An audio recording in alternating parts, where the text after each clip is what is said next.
One of the things that happens in our lives is that we all get some type of label or title put to us. Being born into a family, well, I'm a son. I'm a brother since I have a younger sister and younger brother. Or based off where you live, or where you went to school, or what organizations you're with. There can be titles and labels placed upon us, some good, some not so good. And I bring that up because maybe that's one thing for us to reflect on today is for all of us watching this video, maybe not, but for the majority of us, having the title Christian placed upon us. Have you ever thought about where that title comes from and who said it first? Well, if you look at our very first reading today of the Acts of the Apostles, it talks about it. It's in Acts chapter 11, verse 26. We see this work of persecution going on in the church. And of course, they would think it would stop it, but what does it do? But spreads the message of the faith, the proclamation of it. And for all that, they go out. Even here we see the story of Barnabas being sent out now. It's called the Forgotten Apostles, as Father Matt Dupre said in my homily for my graduation at Notre Dame Seminary. That has always stuck with me. So here we begin his missionary work. He goes to look for Saul, who we know becomes Paul. And he arrives in Antioch. And here in Antioch, the disciples were first called Christians.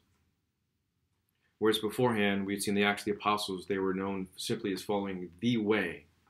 But now, this particular label has been put on them.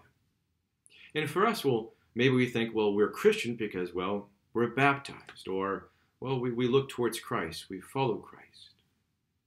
But they got that title not only just because of what they did, but also what they, not just living it out, but they proclaimed it.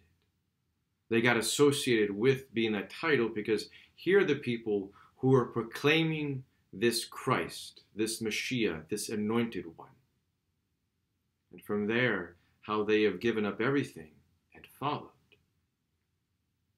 And that challenges me on that idea many a times. Yes, I call myself Christian, but do I live it out?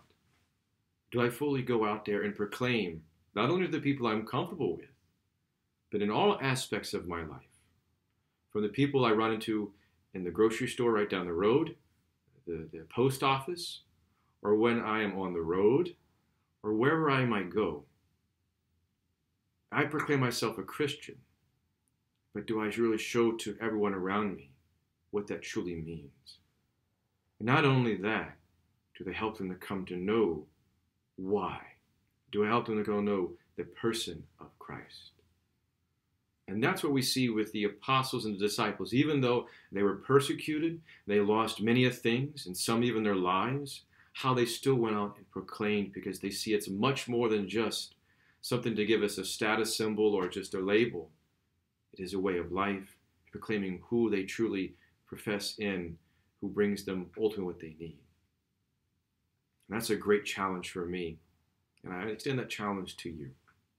So now you know where the title of Christian comes from. And I encourage you to go read that first reading again. But also reflect on your own life. What does that fully mean? What does that help you try to understand where that is leading you? And how you can be just like Barnabas, how you can be like those we read in the Acts of the Apostles, spreading that word about Christ and helping people to come to encounter him. May God bless you on your daily journey with him.